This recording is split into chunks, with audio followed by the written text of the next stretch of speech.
And hey everyone, welcome back once again to our coverage of ethnic politics. This is really the beginning of the end. This is the beginning of a 2-week segment which really rounds out much of the stuff that we've covered in this class before we get to a formal conclusion.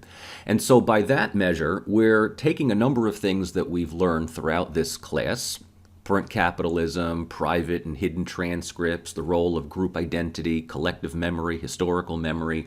And we're kind of bringing all of that into the present period by looking at the culture wars and social media. We're specifically looking at the ways in which identity, ethnic politics, group identities are now performed through various social media platforms: Facebook, YouTube, Reddit, 4chan, Tumblr, and various forms of other mediums and communications that, otherwise are unconventional forms of journalism and, information. So, we're looking also at podcasts and chat sites and ways in which younger Americans get their news, identify with fellow people depending upon their, political, ethnic, social, or, various other identity proclivities. And, we're trying to make sense of what is really an incredibly decentralized and, ultimately highly democratized form of information, which, if this were mentioned within my class on globalization, would focus more on the way in which information is given to an audience. But because we are looking at this within the subject of ethnic politics, the information can oftentimes be decentralized, unregulated, and of course runs the risk of engaging in far more radical and extreme measures. And this is an unfortunate reality of the United States and many other industrialized countries today, in which social media has been, I don't want to say taken over by, but is definitely used and abused by various right-wing extremist movements. It's only more recently that more left-wing movements have kind of taken this into account as well. Placing this also within our understanding within this class of, right-wing cultural conservative narratives that have been really actively involved in engaging, otherwise attention-starved audiences since the 1990s, just simply chooses different mediums and reaches a new generation, not through the talk radio of one's parents or grandparents, but through chat sites, through podcasts, through subreddits and other elements. So, in a way, we are taking what we've learned in this class and just simply attaching it to new forms of interaction and communication. So we're, effectively looking at culture and identity in the digital world.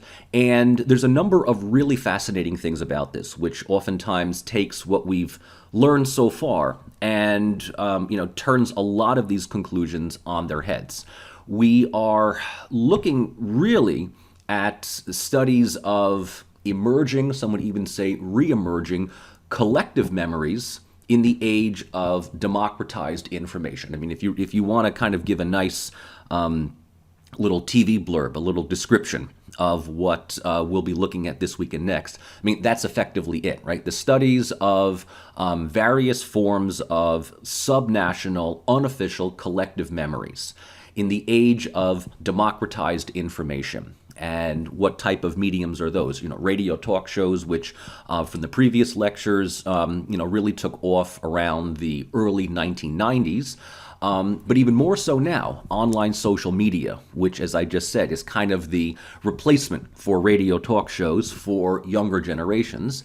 And, I'll be making just very brief connections between these two with larger studies of market segmentation and political segmentation, which is, in an age of marketed identity politics, information that is directly created and disseminated to a target audience, not for the sake of informing with new pieces of information, but reassuring people with existing proclivities, biases, opinions on what they already know, right? So it's kind of feeding into an audience that is expecting to be told something and reassured once they're heard of it that they're correct, right? So this is not really a message of information, but more so entertainment, infotainment, if you really want to blend the two together.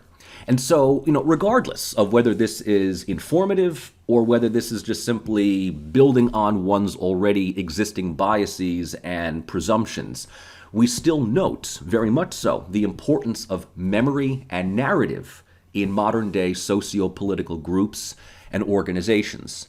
And, at least as far as the United States is concerned, the concept of political segmentation is something that unfortunately has been taking over the political debate every single presidential cycle. Every time that we come through finally with a presidential election, there's always these few people within mainstream media that, wishes that we could all come together and heal again and be one country and one nation and, blah, blah, blah.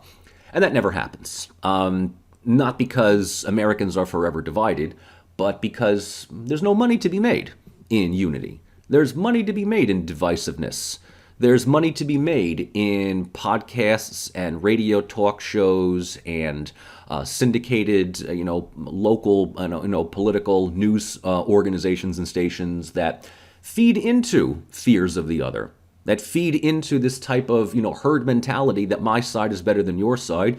And the battle for the soul of the United States is, one of those endless wars that just simply fuel ratings and memberships. The fact that social media has just simply added more opportunities for these various, political, socio-cultural niches to function by offering, platforms of group identity.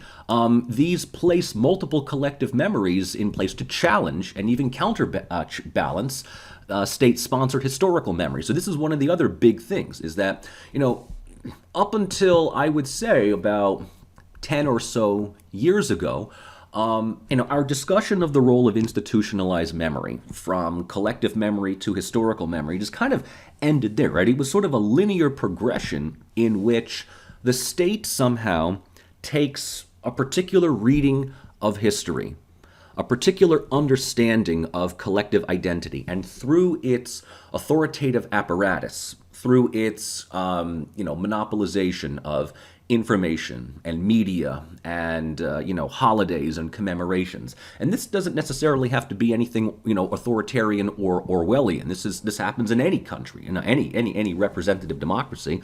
The discussion was for the most part over, right? There could be grumblings and there could be alternative ways of understanding one's identity or history, but in competition with the state and its monopoly on information and how things are remembered, usually puts the advantage within the control of the state. But with social media and the internet now becoming, I wouldn't even say alternatives to mainstream media, but increasingly replacements to mainstream media, what we would previously regard as, innocuous and atomized collective memories that still exist, sort of below the national radar, now have institutional strength and the ability to reach larger audiences than they, never before would have done, I would say, prior to the mid 1990s. And what these social media platforms also do is serve as a forum for private transcripts for subordinate classes to challenge the dominant, right? So if you remember our reading of James Scott's Domination, the Arts of Resistance a couple of weeks ago, you might remember that, within the safety of, one's own socioeconomic, sociocultural circle, people can say what they really feel, versus what they have to say at the official level. Social media provides that safe space, right? It provides that social gathering that people on various, let's say, subreddits or message boards can feel that they're speaking and they're communicating with one another. So the private transcripts not only gain in membership, but eventually they are large enough to openly challenge the dominant narratives of of the state. So these private transcripts evolve from just simply challenges to what is perceived to be injustice, whether that injustice is real or not, right? But it's a sense of, people grumbling and complaining and opposing the status quo to ultimately rejecting, right? Boldly rejecting things like identity politics, political correctness, and social norms. It might be unfair to say that this explosion of rejection is only something on, let's say, the right, the extreme right, the irreverent right. But it is fair to say that the right has been much more active in using these platforms, over the last 2 to 3 decades, in challenging and ultimately just, boldly rejecting these, sort of socio-cultural elements of neoliberalism, which we're going to get to, in this lecture, and we'll, dive into even further, next week. So, speaking of which, right, the readings that we are going to be looking at, we are, once again returning to Giroux's America at War with Itself, and we'll be looking at him more so next week when we look at political culture in the age of Donald Trump. But the primary read that roots our discussion, both this week and next, is a new book as far as this class is concerned. It's Angela Nagle's Kill All Normies, Online Culture Wars from 4chan to Tumblr to Trump and the Alt-Right. This was a book that kind of took the period of cultural studies by storm when it was published a couple of years ago. Nagle kind of looks into sort of the roots of what we would normally just regard as the shit poster on YouTube or Facebook. More than just simply internet trolls, there is a growing segment of society, usually 20-somethings or younger, more so males than females, that use social media as a way not to just simply mimic and voice existing narratives of conservatism that we've talked about, but sort of add much more of a nihilistic, irreverent kind of approach to everything that kind of rejects the, let's say, the morality of American values, and just simply shit posts for the sake of ridicule, mockery against anything, self-righteous or morally self-gratifying. So there's a type of destructive nature within these online culture wars that I think reflect a larger pattern of just the general sense of malaise, disappointment, hopelessness, for where we have, gone in the last couple of years, and how, the politics of neoliberalism has just disenfranchised and disillusioned so many people. True to form, like this class, we'll be talking about a lot of interesting things, but it will serve as a reminder of how deeply, deeply disappointing and depressing things are in this day and age. So, like before, if you need, a little pick-me-up to get through this lecture, now's the time to pause, make yourself a cup of coffee, pour whatever you need in it, roll whatever you need to accompany that, and, let's jump right in here. I want to bring in a couple of things from our previous weeks because I feel that it's tempting for many of you to forget some of these earlier vocab terms and theories that we've looked at when we were talking about, let's say, the original formation of memory, institutionalized memory. Print capitalism is something that, I will always make a reference to, especially when we are examining kind of the standardized and codified nature of what social media platforms do in sort of creating, collectively organizing, and, ultimately reifying a number of narratives, political, socio-cultural narratives, basically, opinions, takes, biases on certain things, but using the platforms of social media to kind of channel, disparate thoughts into a series of non-negotiable truths for each group, subreddit, Chan board, Tumblr page, whatever it is that you want. It's nothing different from, let's say, the types of newspapers or media magazines from, 2 or 3 generations ago. It's, let's say, about 100 years ago. I'm just coming up with a rough number, right? There were far more newspapers in the United States than what has now been kind of monopolized through corporate media. And there were certain newspapers that were printed for, let's say, the working class. Others were designed for the managerial class. Others were for more rural agrarian societies, right? So, you would pick up, a newspaper that you knew kind of spoke to a specific socioeconomic class or geographical unit of people, knowing that you're going to be kind of told things that you sort of want to hear. And I guess in this day and age, the Financial Times is something that comes to mind if you're, I don't know, a hedge fund manager or a CEO or a stock trader, right? I mean, you're not going to read Jacobin. You're not going to read more working class media or journals if you're someone who runs businesses, right? Well, it's kind of the same thing in social media these days. Even though, let's say, Reddit was not necessarily designed for right-wing chat sites. 4chan was not necessarily designed for, let's say, this type of irreverent group of I don't know, what do we call them? Nihilists, whatever it is, right? Tumblr was not designed to be a social media platform for trying to figure out if there is a 53rd gender out there, but it just kind of happens. And once these media platforms sort of provide, I don't know, havens, safe spots, attractive magnets for people of like-minded thought, these areas are going to kind of serve as incubators for different divergent thoughts, identities, and values.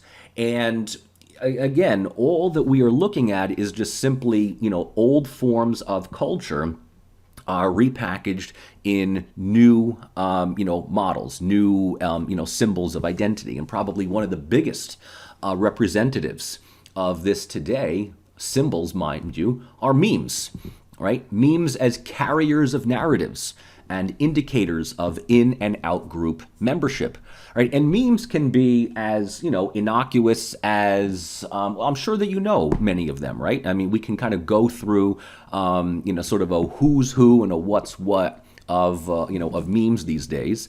Many of them are probably very familiar to you. You see them all the time, on social media. Some of them have become classic. Some have become outdated. There's new ones, all the time. One that, certainly is emblematic of, let's say, a newly emerging online right-wing group of adolescents is, Pepe the Frog, which wasn't originally designed for, right-wing shit posting and lulz, but it just kind of got adopted and, and taken over. So these memes, these symbols, right, just by looking at them, they carry messages. They carry narratives like symbols do. But whereas in previous, years and generations, symbols were flags and statues and monuments, right? They still are today. Today, in the digital age, they all are, online, right? They're all digital imagery. But yet they carry the same type of collective group mentality, right? And with that, it is very easy to see that print capitalism, and more specifically the print capitalists that are largely responsible for creating these narratives and organizing these thoughts, can be found right on the progressive left, the alt-right, the Alt-Lite. We'll go into differentiation between those two. Various forms of, I'll just, euphemistically say neoconservatism, identity politics, and, various intersectional studies, right? So they've got their memes, they've got their symbols, and they got their narratives, they got their messages on their various social media platforms, podcasts, YouTube channels, message boards, what have you. So there's nothing different from what has been going on for the past few decades. But what has really just evolved is, we've gone from, let's say, printed media to a relatively limited audience based on, how much you can disseminate this stuff through the mail. Through digital information right now, you can disseminate to thousands, tens of thousands, millions in that regard.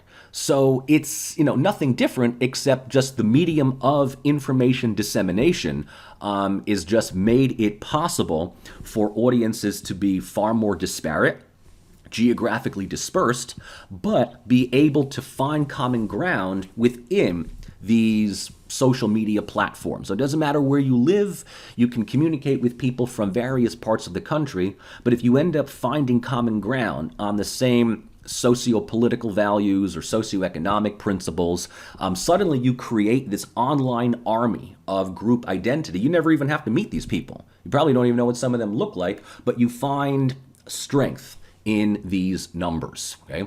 And, this kind of gives us need to add, not just an additional chapter to the ongoing culture wars of the United States, but probably a separate book, right? Traditionally, the culture wars, which I would say this new thing is really, the next movie, the next installment of, is something that kind of took root really between the 1960s and the 1980s.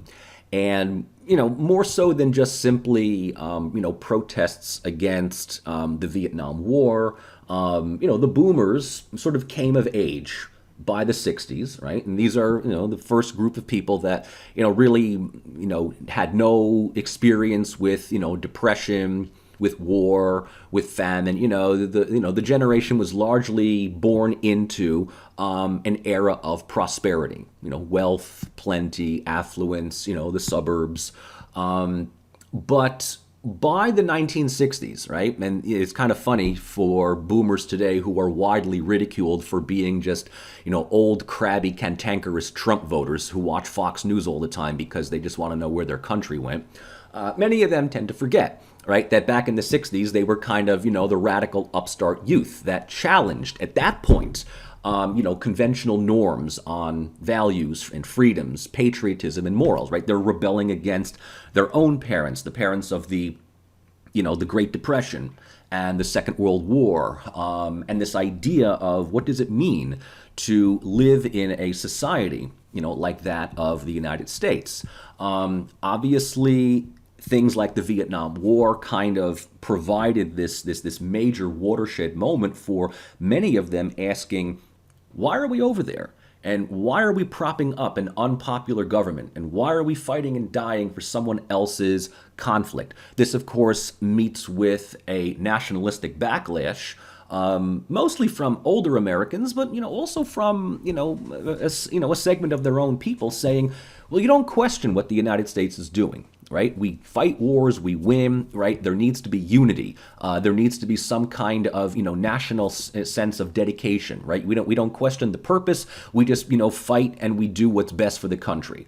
And, this kind of led to sort of this explosion of divergent views. Not, again, Vietnam wasn't the primary issue here, but once the idea of questioning the existing status quo and the existing moral values of the United States came out, then all of a sudden questions of, ethnic inclusiveness, gender fluidity, homosexuality, feminism, a rejection of modernity, a return to simpler times, it kind of was all seen by defenders of the status quo as just chaos.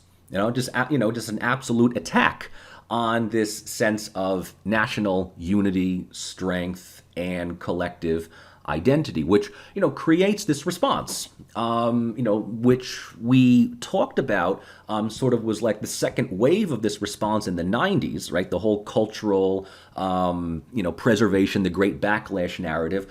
These things took root earlier in the 60s and even the 70s in what we'll just call now, let's say, paleoconservatism, which was at the time, almost quaint, hokey by comparison today, in that it was just simply nothing more than a reaffirmation, an espousal of just traditional American working class values on faith, family, and nation. The Great Backlash certainly draws from this, draws from the conservatism of the 1960s in the sense that there is this underlying narrative of restorative collective memory, right? Either make America great again or keep America from getting worse.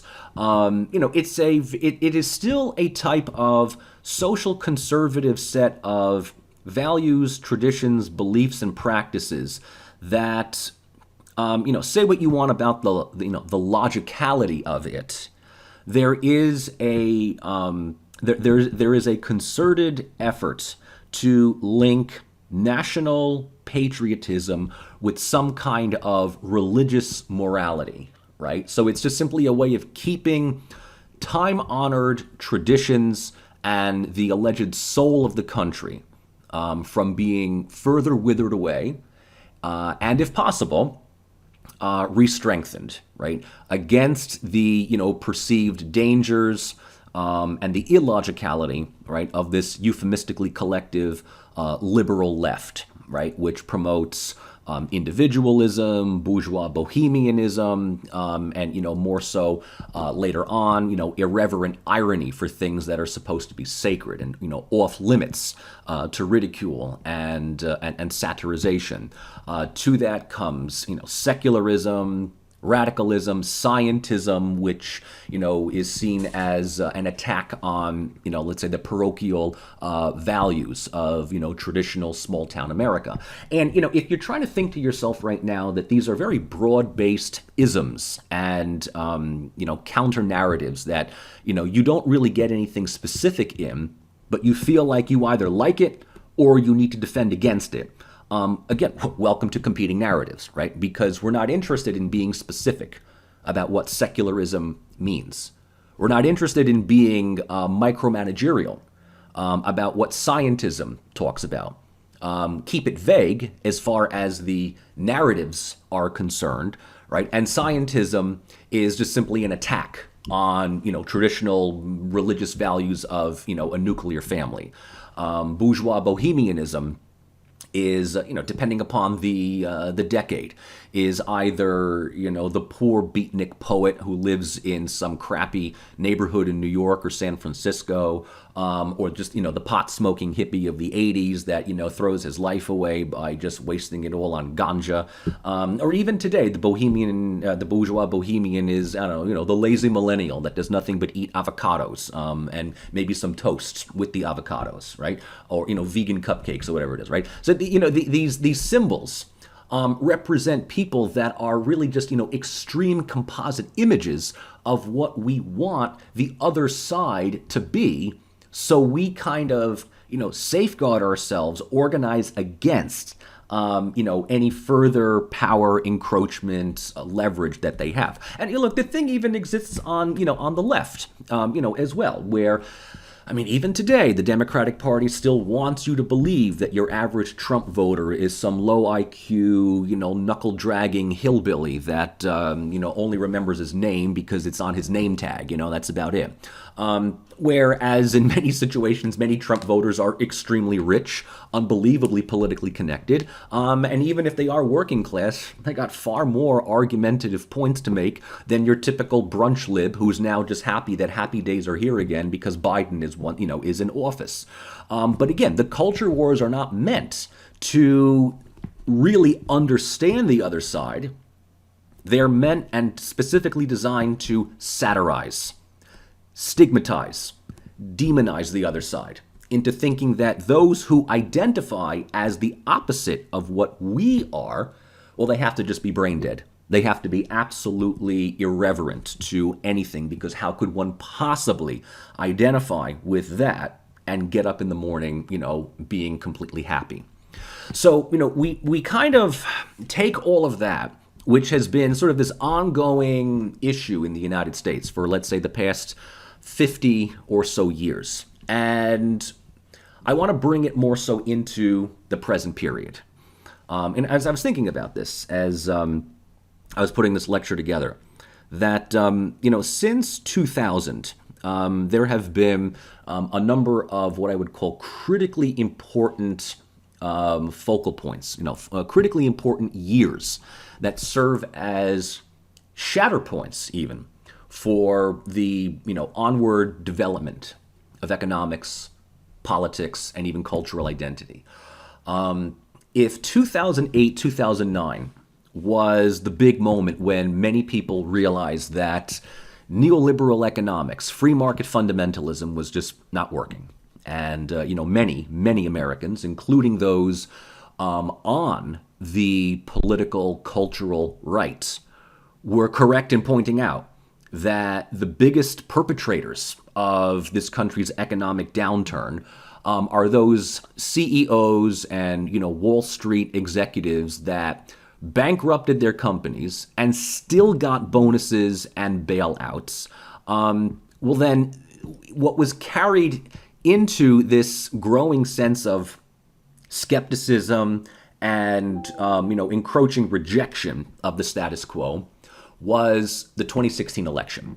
I don't think that there will be, at least anytime soon, a more important, critically important election than Trump's defeat of Hillary Clinton in 2016. In fact, I'd even go so far as to say that 2016 isn't remembered really as Trump's victory, but really Hillary's defeat.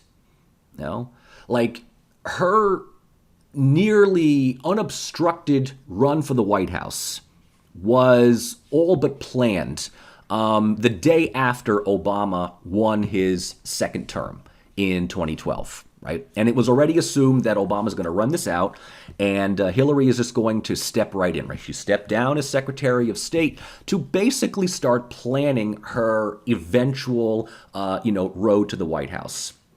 And her followers were legion at the time. This was going to be, the first female president. There was no one else who was better qualified to do it.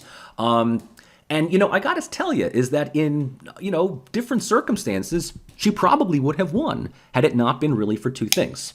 Had it not been for Bernie Sanders reminding people about the real problems, the real issues in this country, the socioeconomic problems that Hillary just was more than happy to avoid, not talk about, because she's a defender of the very status quo that Bernie was railing against.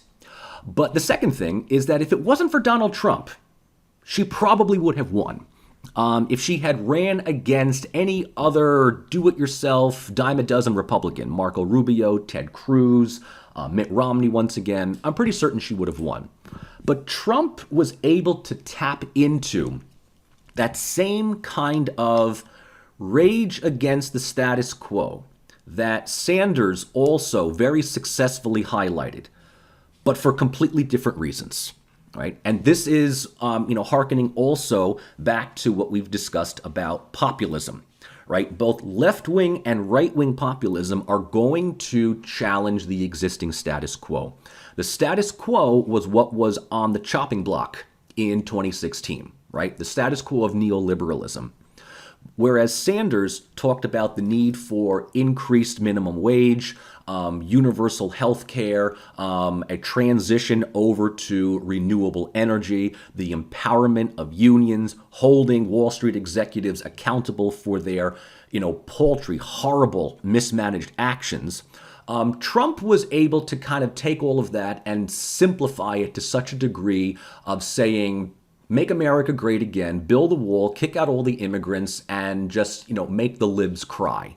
I don't want to have you think that, this country is just a few elections away from idiocracy, but channeling that rage, but also having absolutely no scruples in going after Hillary, the Democratic Party, and everything else. Remember, Bernie had one major handicap.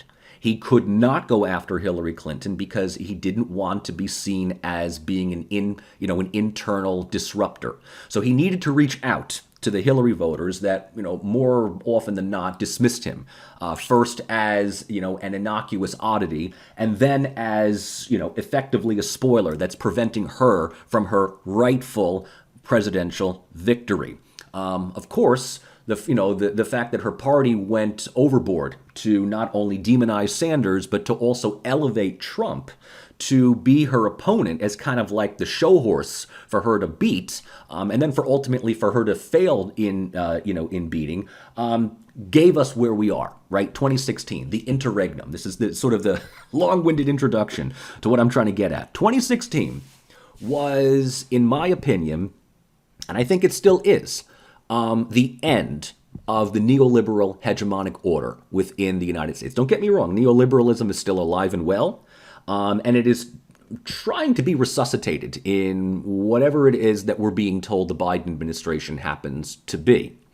But I will stick with this country living in this interregnum, what Gramsci likes to call this crisis period between the fall of the old way of doing things and the period before a new set of ideologies, a new set of modes have been embedded, right? And so it's within this period of transition, formlessness, political formlessness, cultural formlessness, that a great variety of morbid symptoms appear. And, in a way, Trump was instrumental in bringing a lot of this stuff out of the woodwork and exposing it through mainstream media for everyone to see. Right? Everybody was all like, oh my God, I can't believe that people think this way under Trump. Well, it's not that Trump made them think that way. They've been thinking about this for a long time, right? This is the results of the Great Backlash. This is the results of the irreverent online, media extremism. And when, one of the big questions that comes out, or because, one of the big issues that's mentioned shortly after Trump gets elected, Kellyanne Conway was kind of challenged for saying that there were, she was challenged by saying, well, there's not that many people that showed up to Trump's inauguration. More people showed up to Obama's than Trump's, which was empirically, you look at the pictures, and that was the case.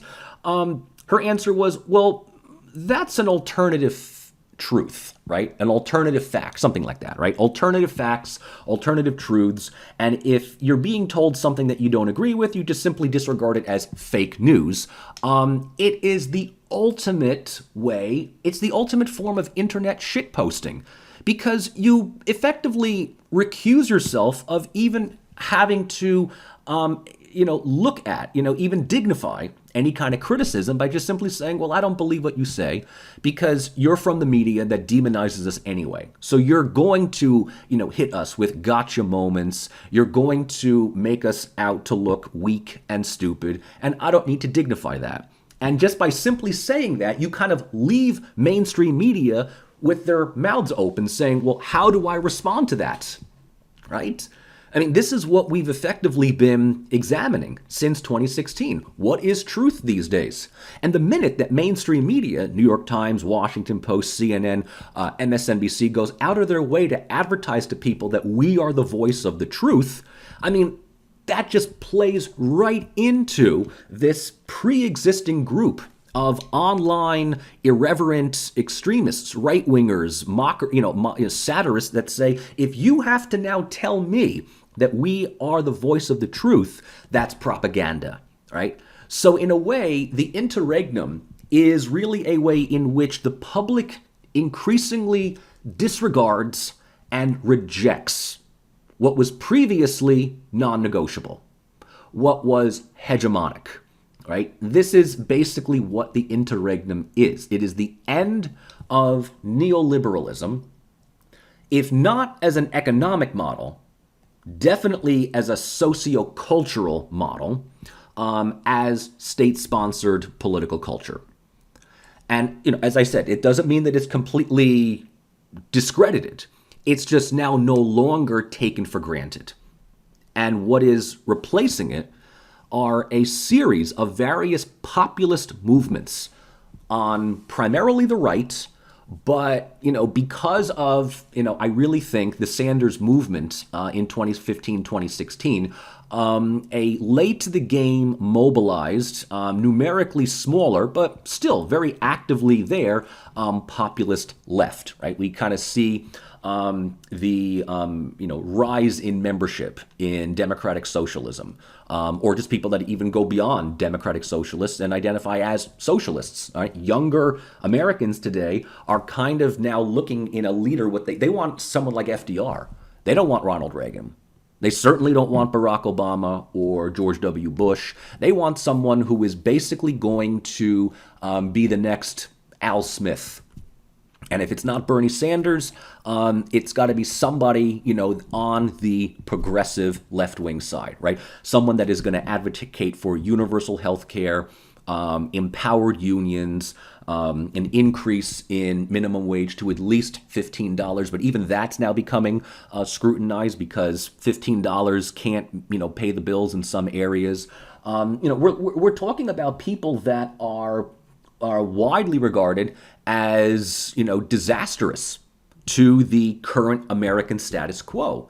And for those younger Americans, especially, those college students who know that they're going to be in debt for decades, just paying off these bills, these things are important, right? The primacy of capitalism and the belief in the American dream, right, is just gone, right? They don't believe that anymore because it's not within their grasp, right? So, this is the progressive left. The populist right, on the other hand, I think just likes to mock.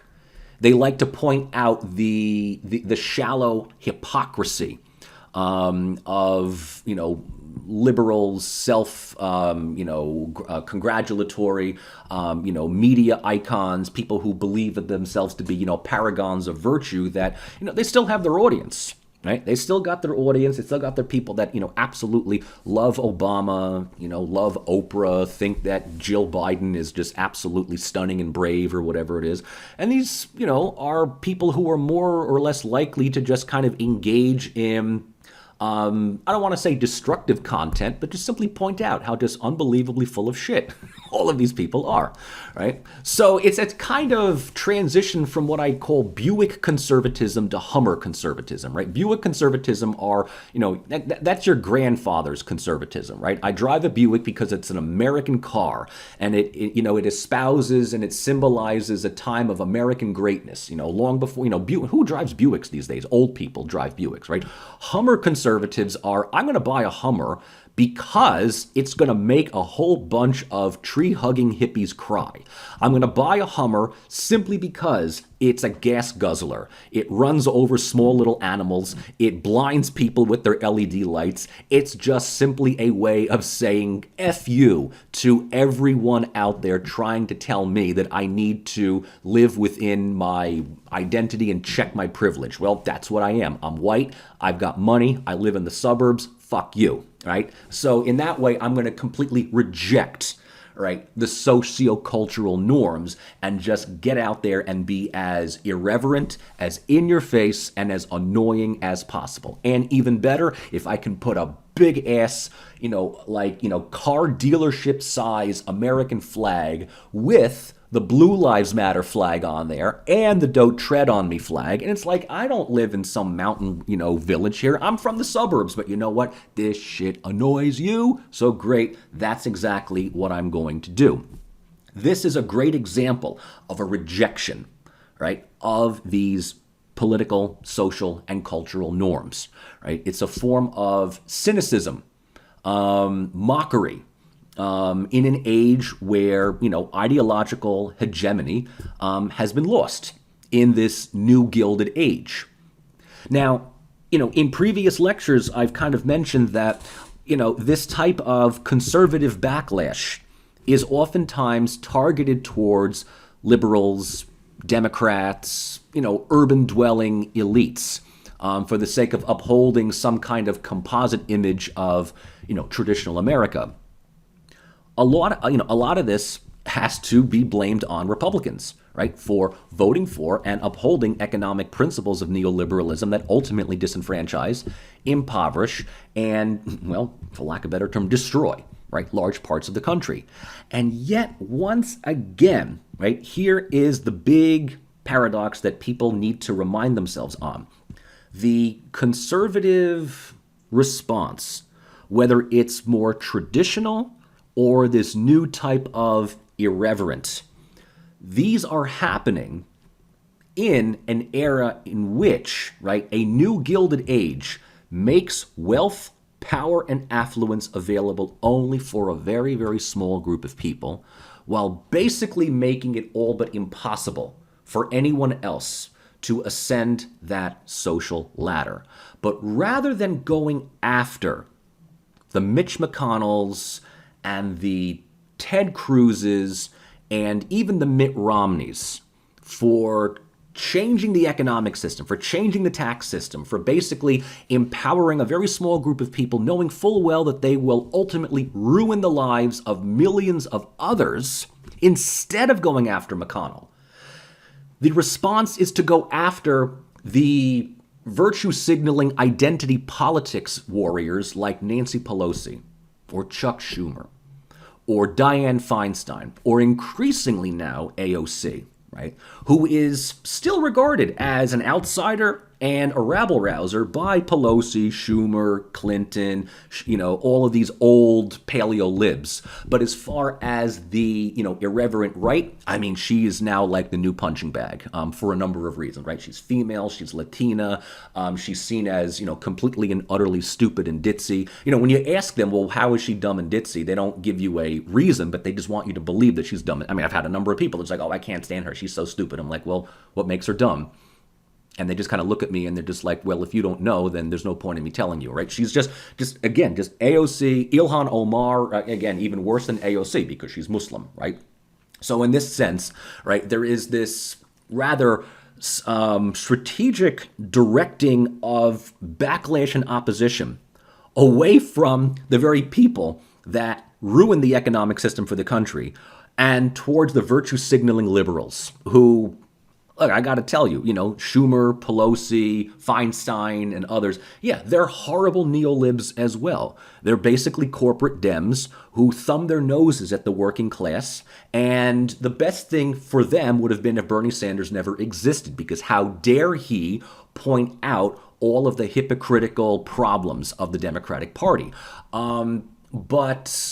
But they're still ridiculed, right, for their virtue signaling, for their holier-than-thou attitudes, for the fact that they just, them doing this, right? I mean, here's Pelosi, here's Schumer with the Kenta cloth on, which, I mean, you got to imagine, I mean, how unbelievably dumb were they in doing this, knowing that they were going to get ridiculed, not just on the right, but as well as on the left, right? Do they care about it? Of course not, right? They're beholden to their own, little gated community constituencies.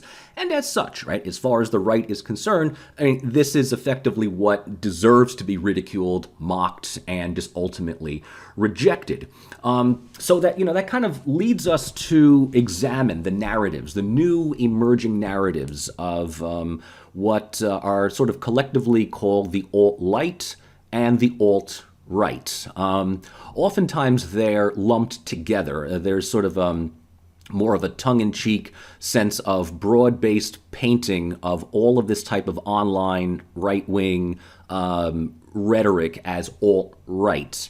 Alt-right specifically is more or less neo-Nazism, right? This is like real extreme right-wing ideology, largely, written by and, commodified by Richard Spencer, right, who is effectively an unapologetic neo-Nazi. Those that don't go so far as to, let's say, openly promote Nazism or fascism is what we'll just call, sort of the alt-light. But there's a lot of overlap chief of which is one of the best things that ever happened to them was the emergence of Donald Trump onto the presidential scene in 2015. And, from pretty much that day where he came down the escalator and gave this rambling speech about how Mexicans are murderers and rapists and thieves and drug lords and whatever it was, if 2/3 of the country left and just said, oh my God, this guy already, sunk his campaign. I can't believe how racist he was. The other third was like, oh yeah, we're going with this. This is going to be fun, right? This is going to, you know what? No one else has said this. It's not that many of them even believe in it, but the fact that it shocks the system, the fact that it makes, media pundits either laugh with scorn or anger with rage is what we want to get behind. What's more is that this alt-light, alt-right is seen more or less as adversary culture, right? Whereas, let's say, traditional American conservatism, has a set of philosophies and morals and, if given the opportunity, yeah, they would kind of, turn the country either into Norman Rockwell's, idyllic America or, if Mike Pence were in charge, whatever Handmaid's Tale is, trying to tell you America is in this, dystopian future. Alt-right, alt-light is largely just chipping away and ridiculing and hurling insults and epithets at a number of existing morals and values, right? So there's a sort of a post-Christian irreverence which sort of separates the the online right-wing culture from, let's say, the Pat Buchanans or even the Mike Pences, right? Who still kind of pull their punches because they try to act within a structure of, moral Christianity. And, we can just say whether that's hypocritical or not. The alt-right is like, what, screw that, right? I don't want to be pointed out for being hypocritical. Some of them might even realize that Christianity might be too moral and Christ was actually a socialist. So you know what? Forget all of that. No, I'm engaging in social Darwinism. I'm engaging in, Randism, nihilism, scientism. Interestingly enough, there is this sort of hybrid between the type of radical attacks on American values from the 60s that were originally on sort of the left, the liberal left, that have now moved to the right, right? This type of scientism now is not, science and facts over feelings and morals. No, in this sense, it's a kind of like eugenics, right? There's a type of almost, fascistic, sterilized medicinal form of scientism, right? That call, that is skirts very close. And here's where light becomes right. Ideas of racial purity, genetics, types of breeding, certainly marginalization of lesser developed races, the whole type of Aryanism is kind of seeping into a lot of these conversations. But I think that out of all of them, nihilism is probably one of the best ways of characterizing this because many of the posters, within 4chan, 8chan, Reddit and others are individuals who don't identify as, the master race. A lot of them do see themselves as betas, They see themselves as incels. They see themselves as rejects. And in that sense, they are just ultimately rejecting everything about the world. The world is full of shit. The world is nothing but misery and disappointment.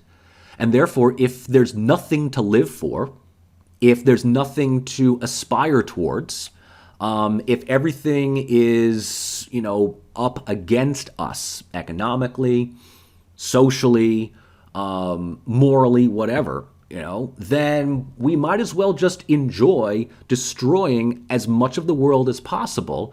Because if I can't be happy, well, neither should you. Within this, there are some avenues of, let's say, development. And, Jordan Peterson is an interesting individual. He's widely, mocked, not only among, more liberal woke groups, but even among, let's say, the progressive left. I know that he's a frequent, punching bag for Chapo Trap House, one of the more comical left-wing, progressive, pro-Bernie Sanders podcasts out there. And I think it's because Peterson kind of blames all of the problems in the world today, just very collectively, euphemistically, on what he just calls cultural Marxism, right? Everything to him, all the problems in the world is a result of Marxism, but even more so cultural Marxism, which is an attack on Western civilization. So Peterson is one of those that kind of reverses gears and talks to his audience in this, as sort of like, if Peterson's audience were female and he would be a radical feminist, I don't know, what is he, a masculinist at this point? But he's not talking about masculinity in the sense of dominating women, but almost in a way of creating a separate space for men, so they can be men, so they can sort of enjoy what they biologically do without being faulted for what are seen as social faux pas, right? So there's this neo-masculinity of Jordan Peterson, which, I'm not going to put him on the same level as, Richard Spencer. I'm not going to say he's a white supremacist. I mean, he's definitely he's a traditionalist. He's the type of person that would read Sam Huntington's Clash of Civilizations and find absolutely nothing wrong with it. He's not really big on historiography, but he's one of those people that, he wishes back in the day, right, he would teach a Western Civ course and tell you how awesome Columbus was, or how great Western civilization was around 1500, and it's kind of been all downhill, since, Marxism created collective consciousness for the workers and the peasants. But Peterson is kind of one of these self-help individuals that a lot of this lost, disaffected, disillusioned, detached group of people online gravitate towards, right? You look at his videos. He's very internet savvy. He knows how to deliver lectures. He knows how to, blend, let's say, a smattering of academics, a little bit of philosophy, and a healthy dosage of, let's say, popular culture for an audience.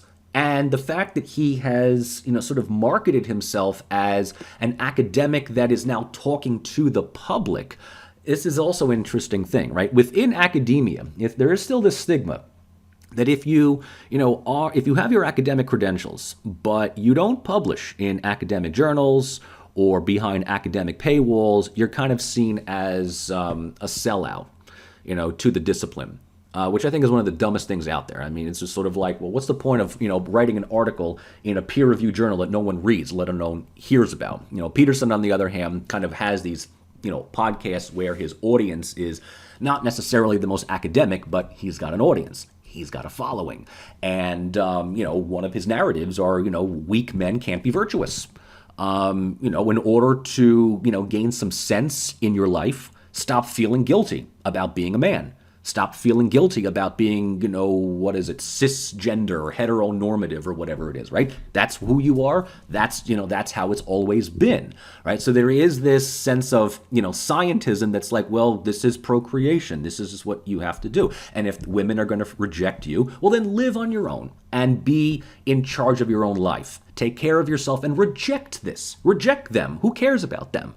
Who cares about feminists? Who cares about the family? Who cares about these social norms that haven't done a single thing for you? Now, meanwhile, on the other hand, this is where the alt-right comes in, right? The neo-Nazism of Richard Spencer has totally capitalized on sort of the grumbling, disparate, opposition to minority rights, political correctness, affirmative action, to which Spencer just basically says it's okay to be white.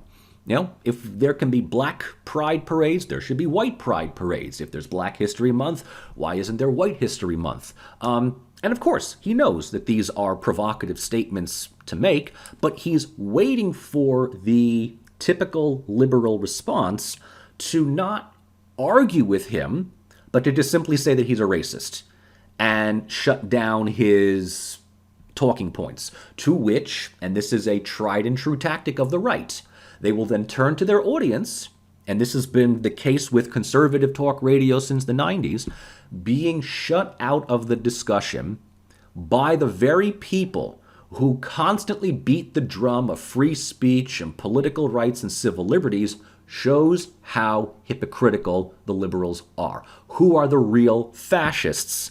Are the ones that shut down dissenting alternative ways of thinking, right? And here is sort of the big issue, and this has been going on, right, for over a century. Do we allow the Ku Klux Klan to march through a black neighborhood in the name of free speech?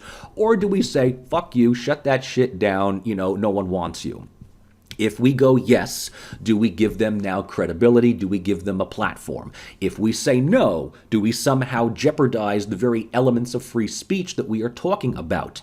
Both the alt-light and right have been very successful in giving the woke liberal left, the more neoliberal cultural identity politics driven societies basically a run for their money. All right, this is they will come to campuses to give these talks that are incendiary, that are ultimately insensitive to females, to minorities, to various religious and cultural groups, and they're expecting to be shut down. And this, of course, is just cannon fodder for their own followers into believing, right, that they are the true victims of this country. The most oppressed person, right? You probably have seen this meme before. The most oppressed person in this country is the white conservative Republican who has to suffer for loving his country in silence. Okay? So within all of this, right? This 50 shades of right-wing reactionary politics. They are anti-neoliberal, largely within the sociocultural approach, while still remaining within, ironically enough, the structure of identity politics, right? So, for them trying to break down this notion of intersectionality, identity-driven ethnic politics, affirmative action, other elements like this, right? They're working within it. They're more than happy to work within it. They will attack diversity while maintaining their own barriers of white exclusivity. So there is this type of counterculture radicalism that characterized much of the left-wing movements of the 60s in just simply, effectively spitting, laughing on conventional norms and morals that everyone else took for granted. But rather than remaining on the left, they're operating within full concepts of economic narcissism of the 1980s, right?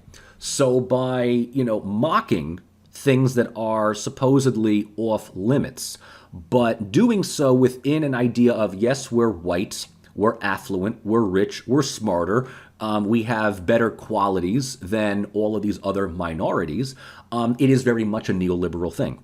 It is very much a sense of promotion of self-worth. A promotion through material acquisitions, and a sense that politics and the state have no place in our own collective advancement, but we're doing it really on our own. Very much a libertarian concept. And it's not a surprise, right, that a lot of the alt-light right also flirts, right, with ideas of libertarianism. Not surprisingly, the social Darwinistic aspects, those that actually believe that Ayn Rand knew what she was talking about, right? You read Atlas Shrugged and you're like, wow, this is a great book to, live by, as opposed to, the woman had no idea what she was talking about, right? But this is kind of what we have today. And because they exist largely within the digital blogosphere, they're difficult, if not impossible, to control, silence, or even address, right? Because it's, I don't want to say an invisible army of, countercultural thinkers, but how does one regulate the internet, right? How does one shut down many of these things? You can shut down, let's say, Trump's Twitter account, And eventually he'll just, come up with his own social media platform that everyone will probably get onto. You can complain that, Facebook is not right-wing enough, which is actually kind of funny because they will censor anything on the left. And what do people on the right do? They, kind of move over to Parler and say, well, this is now going to be my own little safe space, right? So, one site doesn't see, tries to corral them, we'll just create another one, right? No big deal. So to sum up and to just get a sense of what we're talking about before we move into the second half of this lecture, memory and identity since 2016 within this field of study really embodies four things that you need to know about. The first is the unmooring of state-sponsored historical memory since the 1990s. What was previously monopolized information by the state has now become challenged, increasingly challenged by what was never really seen as a form of, social media, but, the digital world. There is no way that you can, as I just said before, completely control it. And, attempts at restorative collective memory by the political right began through talk radio, local TV stations now increasingly seem in the blogosphere, podcasts, social media, YouTube, Reddit, 4chan, 8chan. The second thing is, for better or for worse, American political culture is paramount to that of economic issues. Identity politics is almost completely fused to political discourse. Republicans are seen in a particularly cultural way. Democrats, something else. And even though, right, neither side really fits to these stigmas, right, which I find even more interesting on the right versus the left, right, as far as the right is concerned, it doesn't matter if it's Joe Biden, Kamala Harris, Barack Obama, Bernie Sanders, or Che Guevara, right? They're all radical lefties. It doesn't, in fact, I even heard in some cases that Biden, in some right-wing media sites, is now even more left-wing and even more socialist than Bernie Sanders. I don't know what Joe Biden they're talking about, because coming from my end, and again, I'm going to betray my own political proclivities, I'm on the left, I'm a, unapologetic Bernie fan. Biden is kind of to the right of Barack Obama. Right? I mean, he's basically like the only other right-wing, the only Democrat in Washington right now that's probably more right-wing than Biden is Joe Manchin. So I don't know what to tell you. But the thing is, remember, narratives don't have to really rely that much on truth as long as people believe it. Identity politics is just how we think of things. It's not about the issues. It's not about substance. It's about image. It is about the narrative that comes with the image over any kind of substance and policy. So even though Republicans have been relentlessly destructive to a large part of their voting base. And, we have talked about this, not just this week, but in, weeks before with Thomas Frank and Joseph Metzel. Republicans will model themselves to their own audience as defenders of American values, American virtues, and it's either them or the barbarian horde of the Democratic Party that will take away Christmas and force your children to change genders or whatever it happens to be, right? And these narratives, which can sometimes border on the absurd, operate unaccounted for and unchecked on the internet.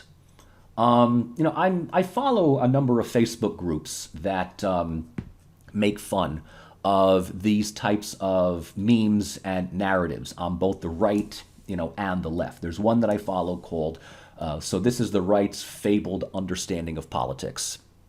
And another one that I follow is a group where we all pretend to be shitlibs. And so, I'll get things that are shared from Turning Point USA, which I have to believe in my heart of hearts, it has to be a satire site because nobody can be that ridiculous. To Occupy Democrats or Riding with Biden, which want you to believe that Joe Biden single-handedly on his big boy self managed to overcome his gaffes, his political blunders, and after South Carolina, just completely, quote unquote, beat the socialists. And you got to think to yourself, this stuff can't be true. Like, I actually will feel better if at the end of the day this stuff is satire, which might be done to, people who believe it to be true, but it can't be original. And, if it's not, if people actually believe this, man, the democratization of information is going to be our undoing rather than our salvation. But with all of that said, folks, right, I got to say that since 2016, politics, culture, and identity in the United States has become Weimarized, right? I mean, it's kind of this, just this absolute, cacophony of various beliefs, arguments, counter-arguments, slogans, memes, propaganda, literature, decentralized media, and the complete hollowing out, right, of the political center, while a few septuagenarian and octogenarian Warren voters desperately try to cling on to whatever shreds of the status quo exist long enough for them to die, right? Hence my belief that why Biden was somehow maneuvered through the Democratic Party to all of a sudden go from fifth place before South Carolina to winning primary, after primary, after a whole bunch of other centrists had, stepped down. And look, that's a narrative that, I believe, others may disagree with me.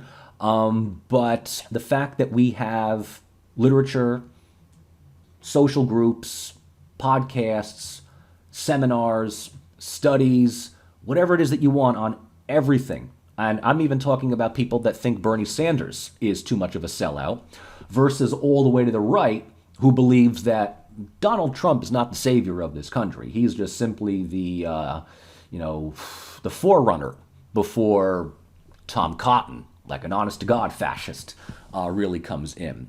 Tells you that the neoliberal status quo of free market fundamentalism, American dream, the things that kind of define the United States from, let's say, Ronald Reagan to Barack Obama's last day in office, has now come to an end.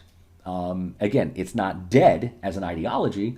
It's just no longer the monopolized political culture.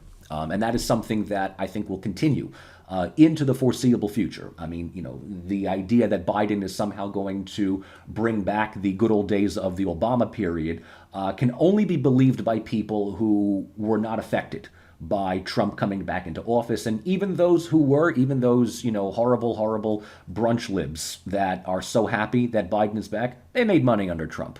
Right? They may think that he was rude and crude and horrible to a whole bunch of people, but at the end of the day, their lives were not inconvenienced. Right? They had money. Their stock portfolios increased, under Trump. And I think it's that kind of criticism that I just kind of gave. It's like more of a visceral response on my end than anything else that kind of gives you this sense of just how unbelievably hypocritical these neolibs are, right? And you'll find, right, these memes and things like this online. This is one that I remember seeing, even here, where I live in the New York metropolitan area, where, you see these signs of love wins and immigrants are welcome and Black Lives Matter and diversity is celebrated, right? But at the same time, don't use the bathroom if you're not going to buy something, right? So it's that type of hypocrisy that is called out by both the right and the left, although for completely different reasons, right? The right will call out the hypocrisy of these identity politics-driven liberals as being just completely in love with their own ego, right? They look at themselves in the mirror and they just, can't stop, being enamored at their own image. The left, on the other hand, will sort of point out that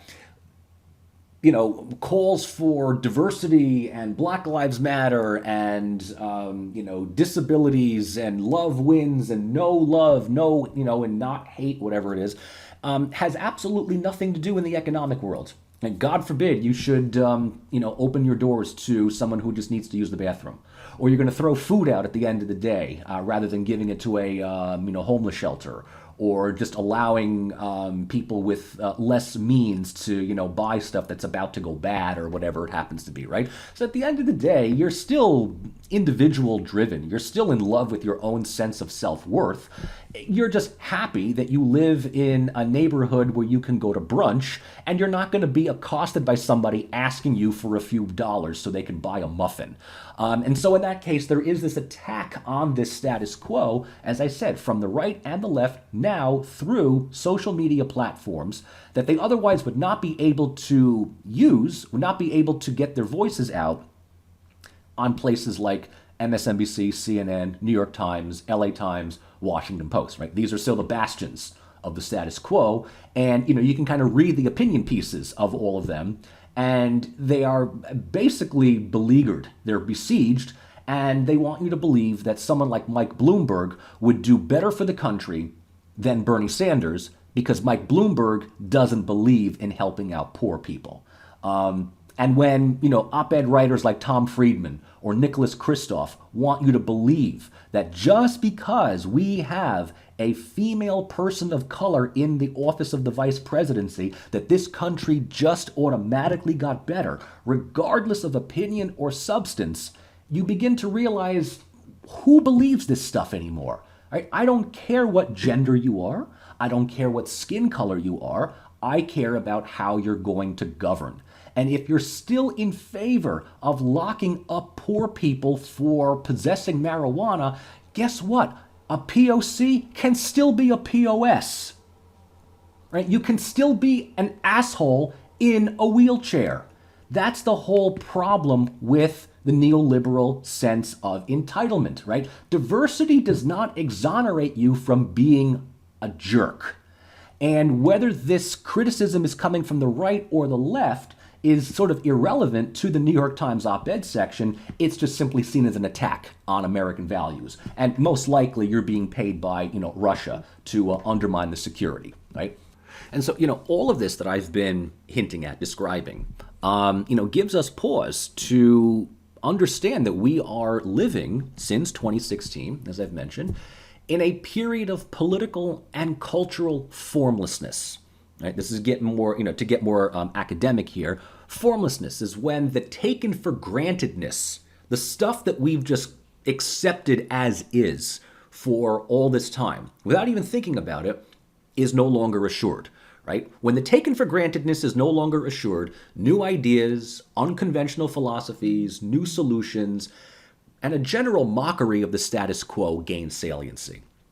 Right? So, there's always going to be opposition to the status quo. But when they are small, peripheral, innocuous, you know that the status quo is, relatively safe.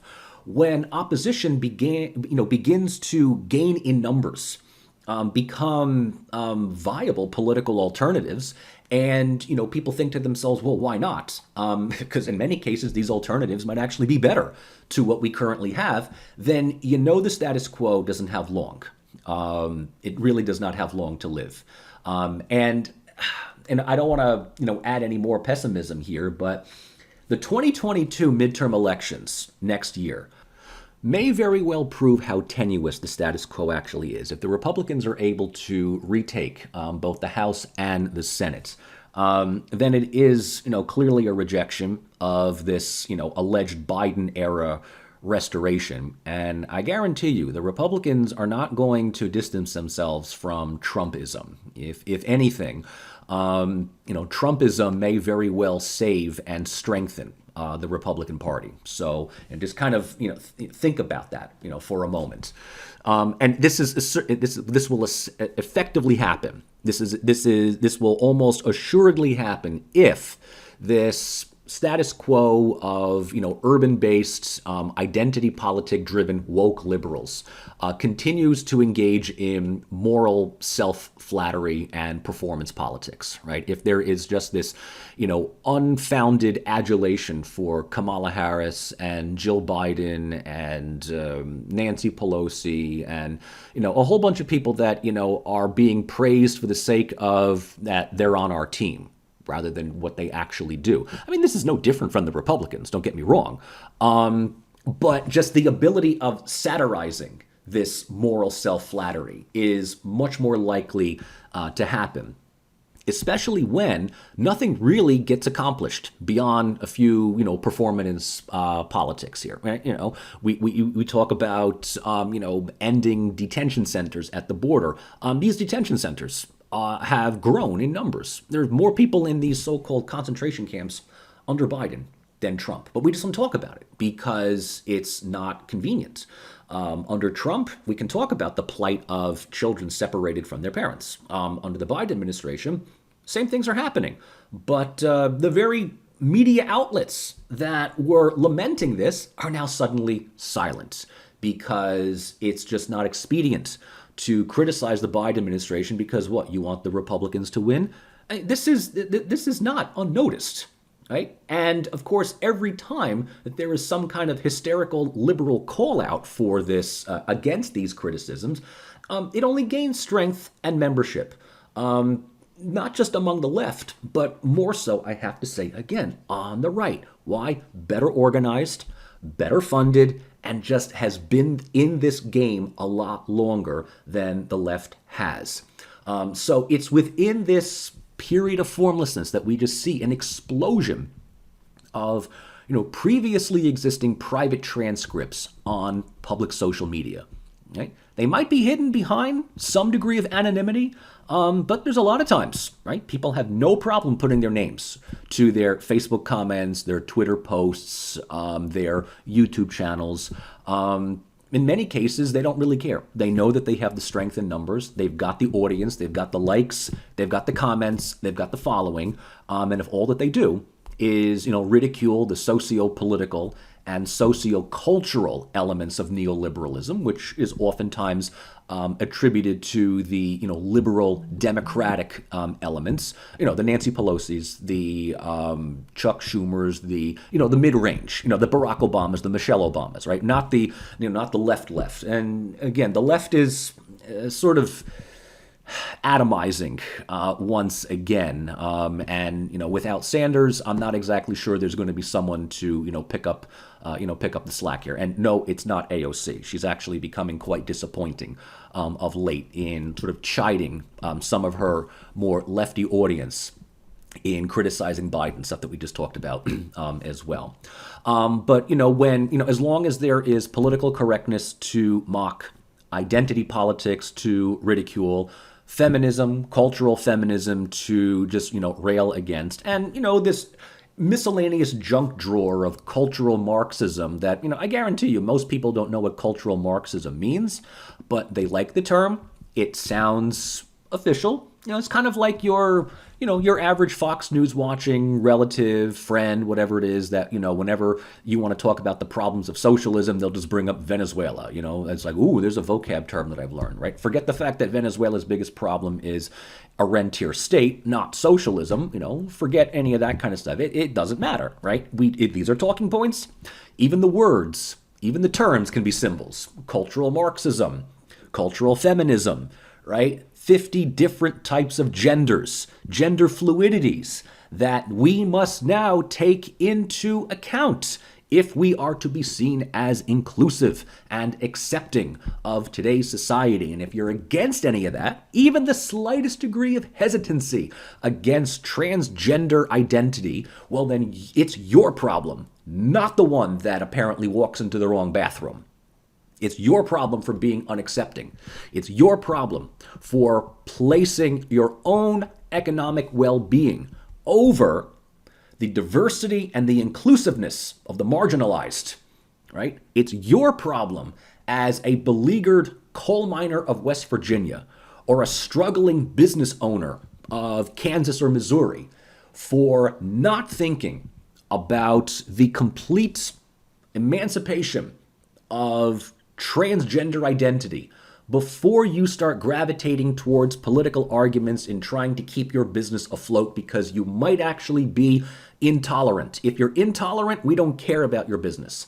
This is the type of thing that gets more and more voters to opt for the right, or just simply not even vote for the right consciously, but just vote against the Democrats for their, constant sense of empty virtue signaling, right? So this period of formlessness, right, creates, right, this sense of backlash against a culture of neoliberalism that I've been hinting at, I've been talking about, but I don't think I've gone into any, real specifics. Neoliberalism, as we have discussed, is primarily an economic philosophy that places the market as the paramount and in many cases only cure for political, economic, social, and cultural alleviation. But it is within this neoliberal model that a sociocultural branch has developed, right? The idea that individualization, which is part of the economic model, has now seeped into individual identities, values, self-worth. I am a person, my diversity, my problems should be accepted among all members of the community, is part of the larger neoliberal idea of reconfiguring away any debates of socioeconomic problems towards more innocuously harmless sociocultural. Okay. So inequitable wages and an inactive social welfare state, hey, let's talk about civil liberties instead, right?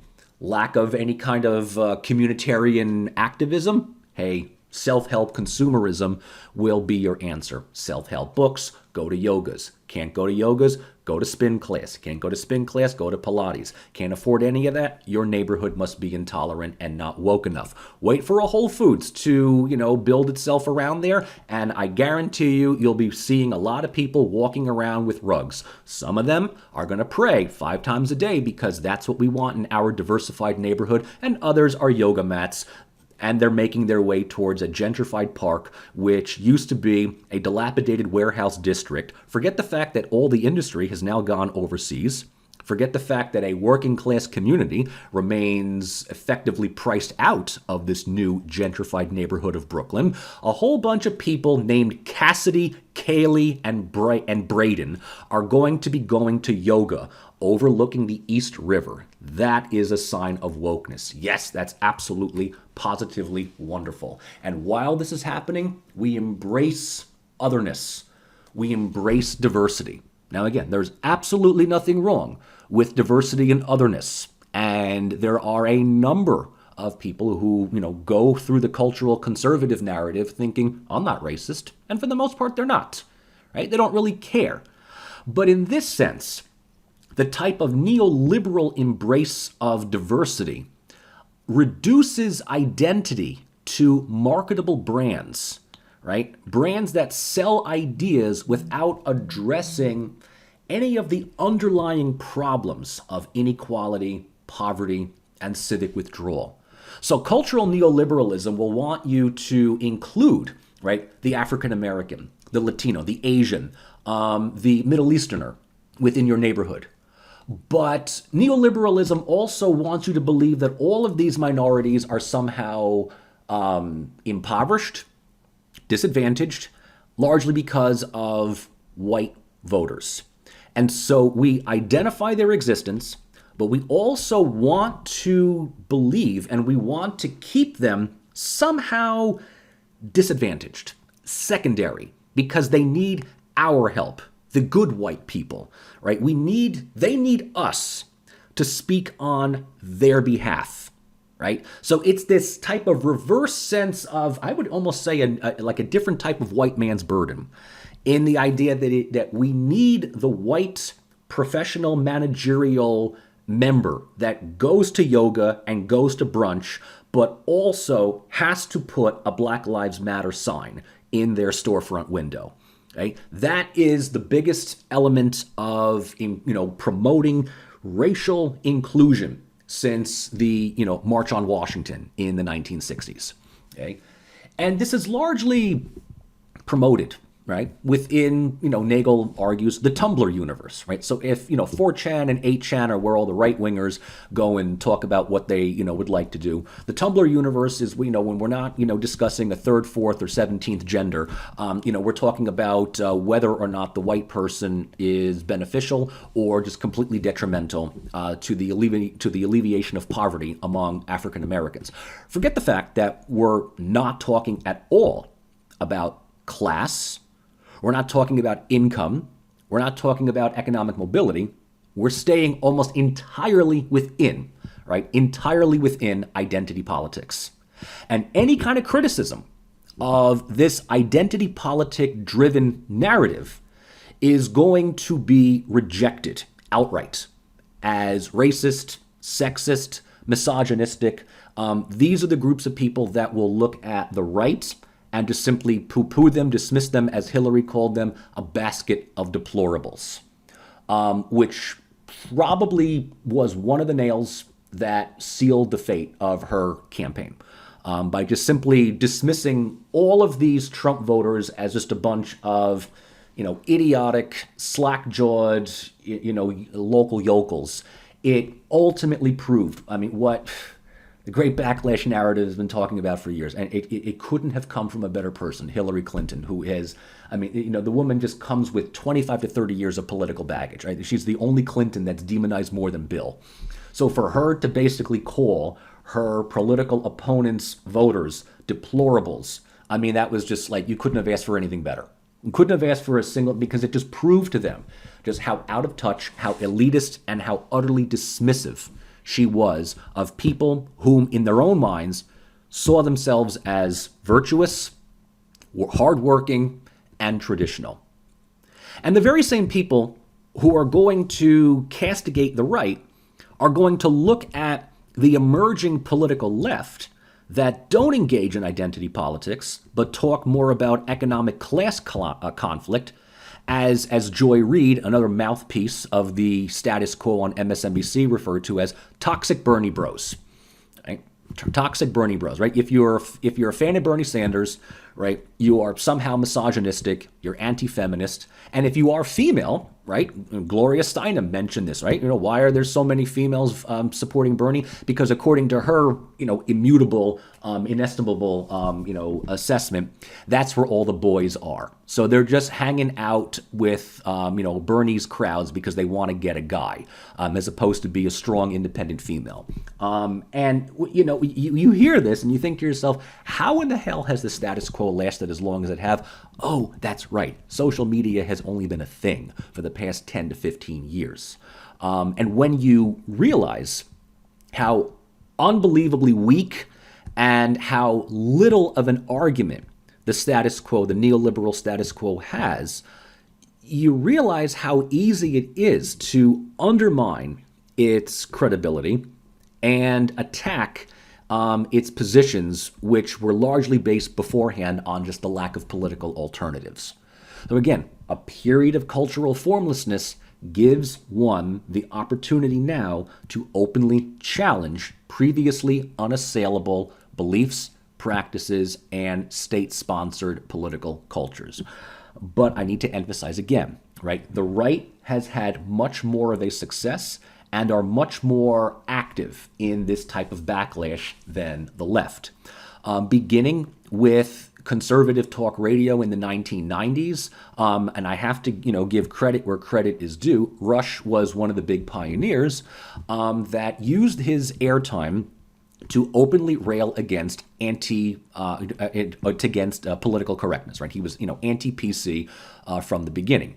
And look, the PC universe, which, wants to change every word or term that could be somehow hurtful or dismissive.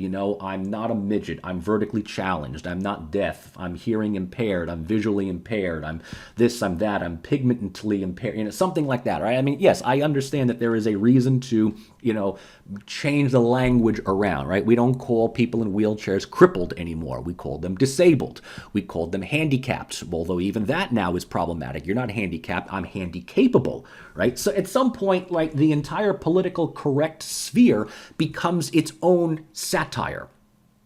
And those that, look and sound ridiculous in terms of how we should call people. Did you ever ask what they want? No, we're going to just call them what they are. These are the ones that are also exuding a sense of biasness in the media. And towards, let's say, the end of the 90s, certainly the beginning of the 2000s, there was this other major watershed moment, which went beyond, let's say, conservative talk radio, but made it into even, certain, television journal segments. The idea of the media is biased. There is a liberal bias in the media against conservatism. Which I find very hard to believe, because I think that the media is more so conservative biased in this world. And that includes CNN, MSNBC. When you're upholding a status quo that no one wants anymore, the issues of patriotism versus liberal individualism is, cabbage and spinach, is just, window dressing to a larger issue here. But Bernard Goldberg, in the early 2000s, who worked for 60 Minutes, wrote this book called Bias, and effectively pointed out that outside of Fox News, and this is before Fox News went like real nutball, the media is very pro-liberal. I guess liberal in this sense, urban-based liberalism, and it tends to look down upon, right, the rural conservative communities of the United States, and make a number of presumptive statements about their wholesome quirkiness, as opposed to really taking them, as seriously as they should. This renewed sense of anti-PCism certainly found fertile ground in the later 2010s. This is, of course, with the rise of social media, providing people with platforms to voice their frustrations, their grievances, their, maybe not opposition to, but just the, utter ridiculousness of what people, go through these days, right? So here's where we, hear about snowflakes and safe spaces and non-binary gender identities, and, how far does this go, and what now is socially acceptable, and one runs the risk of ruining their professional or political career if they don't say the right thing at the right time to the right people, who are, because then they spend the rest of their times trying to defend what they said or clarify what they said, and if a certain segment of the audience is just not going to take you seriously at all, well, then why bother? Right? Why bother and why care, what they have to say? And, eventually this sense of frustration leads to opposition and an outright rejection among many crowds to affirmative action, feminism, and other kinds of intersectional identities, right? Intersectional identities, which are much more, that's a term that's more used on the left than on the right. But this idea of intersectionality kind of taking place of real substantive debate, right? That's the problem with neoliberalism, is that they never really get to the underlying issues of why things are problematic for various groups, right? Cultural neoliberalism would want you to believe that, if someone wants to get a sex change to better their lives, then you should not question them. Let them go through the sex change. Outside of that is the very inconvenient truth that, unfortunately, many people who do go through sex changes end up committing suicide a few years later. And that is something that's not brought up, because if you do bring that up, you can be accused of being transphobic. What is also left out of this debate is that it's totally, one thing to bring up, homosexuality, inclusion, acceptance of gays, gay couples, gay adoptions, this, that, the other thing, right? What's missing from the socioeconomic standpoint is that the majority of gays and same-sex couples are living at or slightly below the poverty line in this country. That's not brought up within cultural neoliberalism. And if we do bring that up, we may run the risk of sounding homophobic, even though there's nothing anti-gay about that. But you just simply question the unassailable narrative of, same-sex marriage, same-sex identities beyond the pride parades and occasionally making, an evangelical, mother, upset because, Hobby Lobby was shut down, was canceled by a bunch of people for being homophobic. If you go outside of that narrative, you're sort of seen, well, you run the risk of being canceled as well. So, there is this fusion of radicalism of the 1960s in just rejecting conventional norms that's now operating, interestingly enough, with conservatives. Because according to conservatives, right, they are either losing or on the brink of losing the cultural wars to the secular progressivists, right, to the scientists, right, to the liberal urban cancel culture, right? The conservatives may have won the war on economics, free market fundamentalism, but the culture war is something that I don't think it's winnable, but it just keeps the arguments going. It keeps the divisiveness going, right? It keeps the us-them divide, despite the fact that both sides are engaging in horribly destructive economic policies with no social safety nets whatsoever. But when people realize the residual effects of these economic policies, the liberals will basically say, well, it's the Republicans that are, eliminating jobs. And the right will just simply say, well, we're just opening up the country to, every immigrant and illegal, undocumented person that's going to take your job. Hence, the alt-right, right? Make America Great Again can run the gamut. Alt-Lite, just, bring back traditional values. Alt-right, make America white. Get rid of the immigrants. Get rid of the, the undesirables. And, it finds, it finds certainly a salient audience. But there's an equally salient audience on the left that we can't dismiss. And I think that as a growing audience on the right becomes more and more of a threat to the status quo and pushes the Republican Party even further and further to the right, this left-wing counterbalance is going to be increasingly important, with or without Bernie Sanders.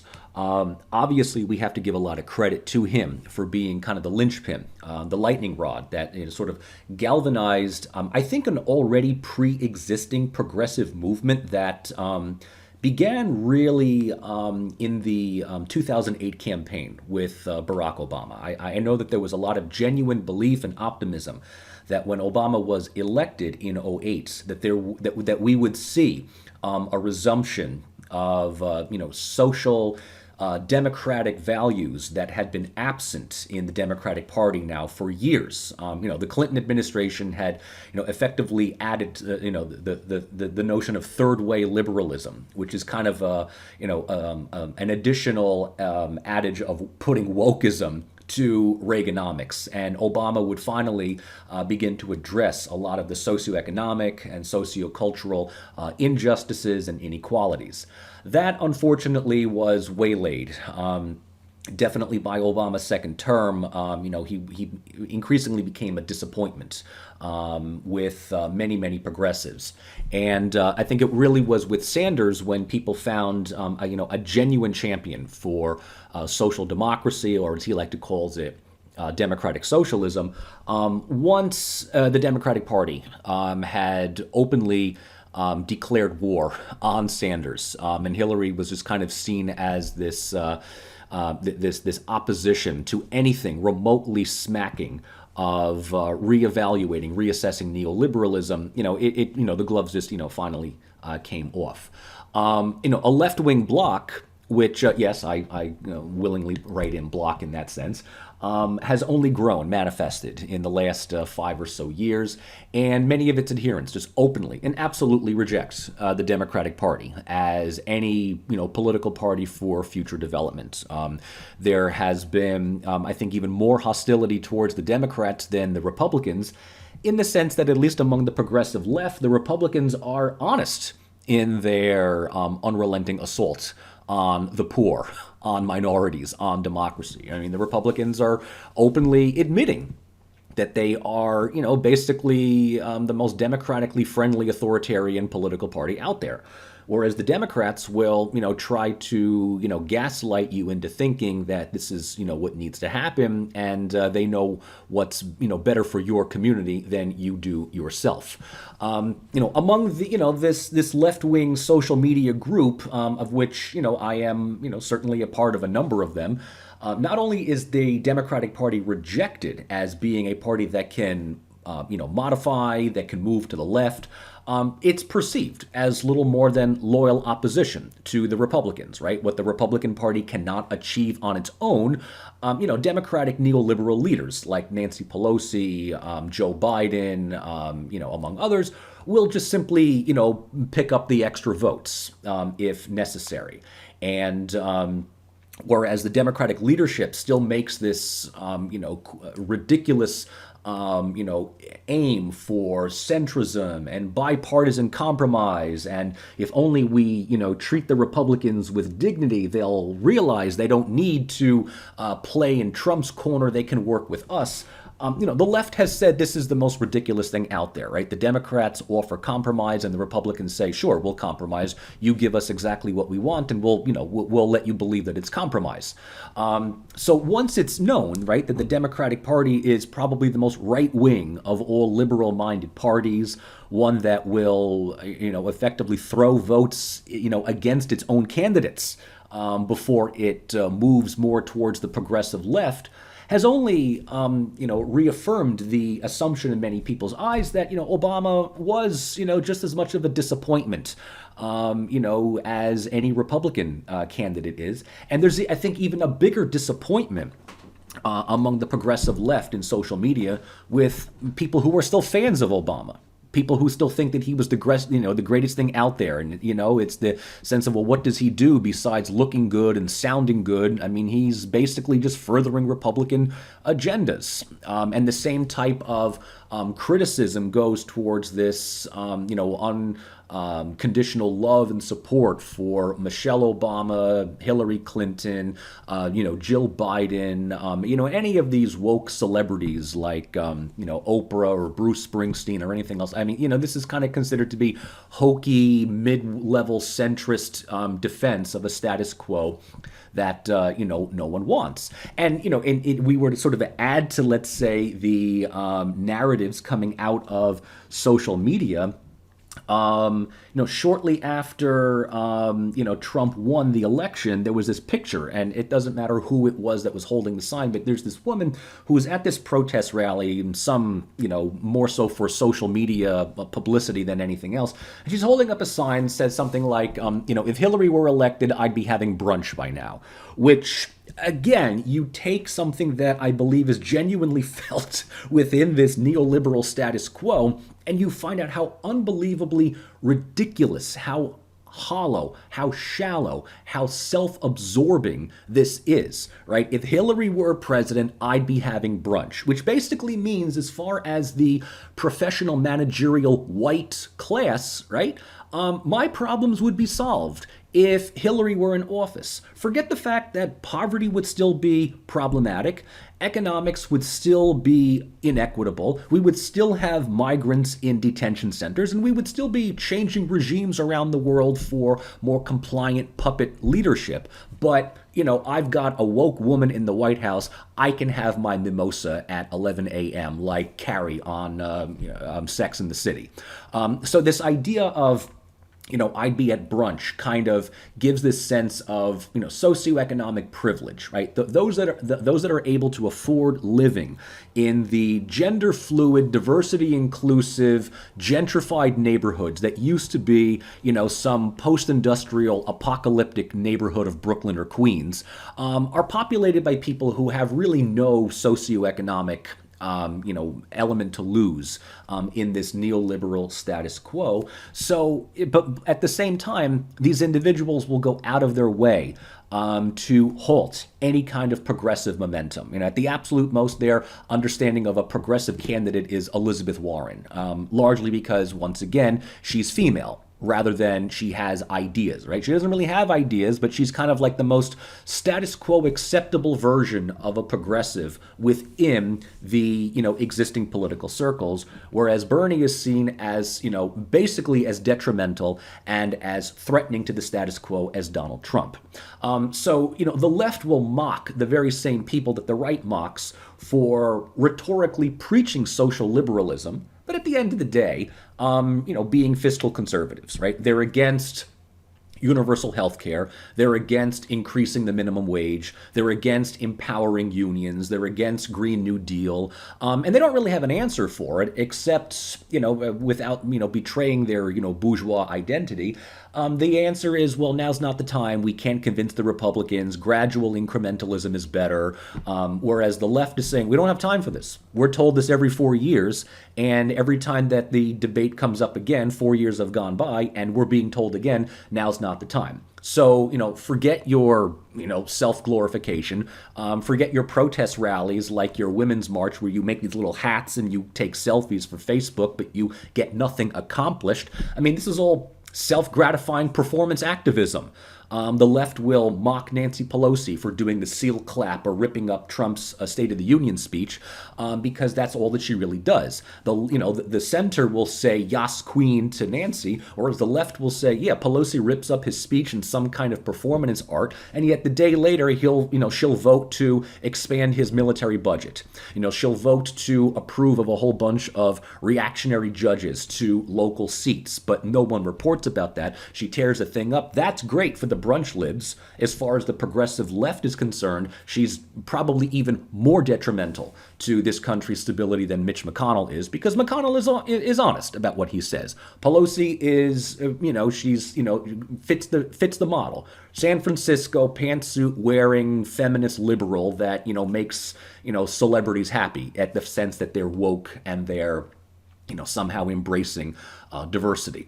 So, the thing to sort of understand as we come to at least the end of part one of this discussion is that, politics in the United States today, I think thanks largely in part to social media and the proliferation of internet platforms, allows opposition to the status quo to have some saliency.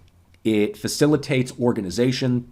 It brings like-minded people together, and it challenges what was previously an unassailable state-sponsored series of historical memories like never before. And I think what ends up happening is that the criticism of what used to be the primary hegemonic idea in the United States is being called out for its hypocrisy, its shallowness, and what neoliberalism ultimately is. Visual imagery over substance. As far as, liberals, Obama voting liberals are concerned, right, they'll be forgiven for drone bombing or, detention center building or regime changing, right? As long as they're cool with gay marriage, right? That's all you really need to do, right? If you're cool with gay marriage, you can be an imperialist, right? It's what I lovingly call intersectional imperialism, woke imperialism. Trump is sort of seen as this fascist. Biden, issues, some missile bombing in Syria, and, he's taking charge. He's a presidential leader, right? Why? Again, because he's on our team. That's basically it. Even when, these memes come out, years into Trump's term, where, you'll see things like, God, remember when Obama was in office? Now that was class, that was tact, that was elegance, that was diplomacy. I'm like, the dude drone bombed every other week.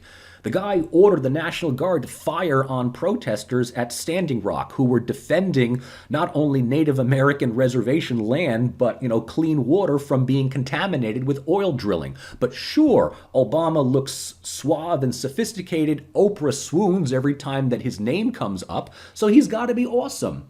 And then whenever criticism of Biden comes up, this is what you'll hear in the, the comment sections today. Again, at least Biden isn't, T-rump or whatever it is, right? Well, what do you want? You can't have everything perfect. It's like, you do know that Biden was foisted on us. The guy didn't win the primaries all by himself. This was an internal party maneuver to keep Sanders from clearly at that point winning the primary. The Democrats would either lose with Biden and get another 4 years of Trump, or they might actually win this and, manipulate things from behind the scenes. And if it sounds like I got my tinfoil hat on, I mean, hey, I find it very hard to believe that someone like Biden would be able to go from being a complete embarrassing gaffe of the Democratic Party to now being, the greatest thing since FDR. I mean, whatever. But on the right, right, we see the same thing. And we've talked about this last week with dying of whiteness and the weeks before with what's the matter with Kansas, right? The right will, totally be okay in voting for and enacting policies that devastate families and stable communities as long as it deals a satisfying blow to trade unions. Right, as long as it owns the libs, right? That's the thing. Oh, we own the libs. I might, prevent, my children from securing a stable economic future, but it made the libs cry. It got, AOC upset. I mean, remember the statement from Metzel's work, last week. No way I want my tax dollars paying for Mexicans or welfare queens, even though those tax dollars would help you out yourself in getting you, more affordable public health. But you would rather shoot yourself in the foot if it meant inconveniencing poor people, minorities, and other communities, other groups that have been told to you for years are just simply mooching off of your system, right? Leeching off of the American system that your tax dollars are paying for. Despite the fact that the people that are really mooching off the system are the very politicians telling you that these other, sort of Schrodinger-esque immigrants, they are simultaneously doing nothing and living off of unemployment and taking your job. These are the big problems, right? So, by atomizing society and by kind of allowing them to kind of regroup and reorient through these various politically marketed segments of communication, media, entertainment, and competition, the American political cultural sphere has kind of atomized and reorganized individuals into what's basically competing sports teams, right? Liberals versus conservatives, left versus right, in the idea that my side is absolutely correct. Your side needs to not only be defeated, but it needs to be, utterly eliminated. The only time that there seems to be some kind of convergence on the right and the left is when there is a mutual disdain and disregard for the neoliberal status quo, which, according to neolibs, will have you believe that a Bernie voter and a Trump voter are two sides of the same coin. This whole red-black coalition is something that has been feared by the bourgeois class now for more than a century. But there's very little common ground between a Bernie Sanders voter and a Trump supporter, especially if it comes to identity politics, the issue of white superiority / supremacy, and whether at the end of the day, the argument is, empowerment of the working class and the unionization of Amazon, or just simply, get rid of the brown-skinned people. And if it falls between those two issues, we've got two armies fighting a common enemy, but without being in coalition with one another. But, be that as it may, where we are right now is, again, a great example of political and cultural formlessness, in which neoliberalism has managed to, buy itself some time with a Biden presidency. But I don't see this as lasting, as long as some people think it would. Will this country gravitate more towards a progressive Sanders type of leftism, or are we going to continue the trajectory of lurching further and further to the right because the Democratic Party loves to play catch up to the Republicans that, today make the Republicans of the 90s look like the Democrats of today, right? Newt Gingrich would kind of more identify with the Democratic Party today than with the Republican Party. But that's something that we can bring up in the second half of this series when we examine more so the specific elements of the cultural wars and, of course, the apparent triumph of Trumpian conservatism next week. So there's a lot of stuff. Once again, a lot of stuff to take in, and I know that this lecture went comparatively longer than normal, but I hope that this stuff was, like every other week, informative and also a bit interesting, right? I mean, and I'm just brushing the surface with, social media and political cultural activism. This is just a sampling of what is out there. I didn't even get into identifying, many of the memes and many of the, the subreddit groups that exist.